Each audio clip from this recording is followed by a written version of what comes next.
समाचार जबलपुर मध्य प्रदेश से है। बेमौसम बारिश ने पाटन के धान किसानों की हालत खराब कर दी है। इलाके के सैकड़ों ग्रामों में धान की फसल कटकर खेतों में पड़ी है, लेकिन खरीदी शुरू न हो पाने के चलते किसानों की मेहनत पर पानी फिरता जा रहा है। पाटन के तिलगवा, चपौद, गुरु पिपरिया, उड़ना, नुनसर सहित अन्य ग्रामों में धान की फसल खेतों में कटी पड़ी है। यही नहीं, बेमौसम हुई बारिश से यह फसल खराब भी हो रही है। वहीं कई किसान अपनी फसल व्यापारियों को औने पौने दाम में बेच चुके हैं, लेकिन खरीदी का भी अता पता नहीं है। लिहाजा किसान अपनी फसल को बर्बाद होता देखने मजबूर हैं। पाटन के तिलगवा गांव में किसानों ने प्रशासन से गुहार लगाई कि जल्द से जल्द धान खरीदी शुरू हो। तिलगवा गांव के किसान तान सिंह ठाकुर तन्नू का कहना है कि शासन प्रशासन की बेरुखी ने किसानों को बर्बाद कर दिया है। प्रशासन को चुनाव की तो चिंता रहती है, लेकिन किसानों की फसल खरीदने की बिल्कुल भी फिक्र नहीं। गांव के किसान वहीं किसानों का कहना है कि यदि प्रशासन जल्द ही मामले में कोई कार्यवाही नहीं करता तो फिर वह उग्र आंदोलन के लिए मजबूर होंगे। पाटन से विवेक तिवारी की खास रिपोर्ट। क्या समस्या है? जैसा कि आप लोग सब देख रहे हैं, पूरे मध्य प्रदेश के अंदर जो आज प्राकृतिक आपदा हुई है उसमें सबसे ज़्यादा जो आज परेशान है तो किसान परेशान है।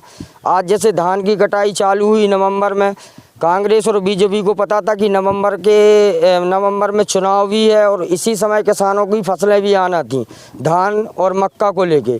तो चलो मक्का का सीज़न तो निकल गया, लेकिन अभी वर्तमान में धान की कटाई हुई है और धान खेत खलिहानों में पड़ी है, लेकिन शासन द्वारा भंडारण की कोई व्यवस्था नहीं रखी गई है। और किसान अपने स्वयं के बेहन से और खर्चे के अंतर्गत, चाहे उसमें अपने परिवार कर्ज लिया हो किसान ने, चाहे अपने इधर परिवार का गोल्ड किसी बड़े व्यापारियों के पास गिरवी रखा हो, उसके बाद भी अपनी उसने फसल की कटाई की है और खेत में लेके रखी है। लेकिन जैसे नियमित थी कि 25 तारीख से धान की खरीदी चालू होना है मध्य प्रदेश के अंतर्गत, लेकिन आज दिनांक 30/11/2023 हो गई है, लेकिन मध्य प्रदेश में अभी तक और पाटन विधानसभा के अंतर्गत धान की खरीदी चालू नहीं हुई है और किसान परेशान है। वो अपनी जो बेबसी किसको दिखाए और कहाँ लेके जाए किसान। आज जो व्यापारी हैं, उद्योगपति हैं, मैं कहना चाहूँगा कि जे उद्योगपति और पूंजीपतियों की सरकार है। किसानों की जो धान है वो 1500-1600 रुपये प्रति कुंटल ली जा रही है। इसमें जो सरकार द्वारा जो था कि 3100 रुपये कुंटल खरीदेंगे, कांग्रेस द्वारा था 2500-2700 रुपये कुंटल खरीदेंगे। कहीं ना कहीं इसमें बीजेपी और कांग्रेस लोग जो व्यापारी वर्ग हैं उनको मुनाफा होना है, किसानों को नहीं होना। किसान सिर्फ आत्महत्या कर सकता है और कुछ नहीं। क्या चाहते हैं आप, किस तरह की खरीदी होनी चाहिए मध्य प्रदेश में?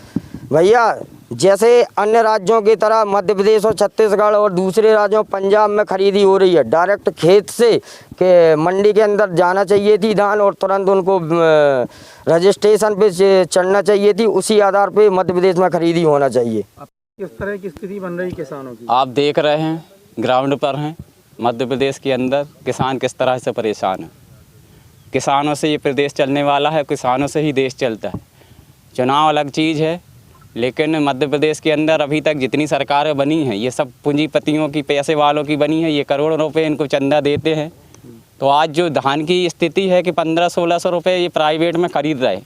अगर ठीक समय से 25 तारीख से खरीदी केंद्र चालू हो जाते तो निश्चित रूप से किसान इतना परेशान नहीं होता।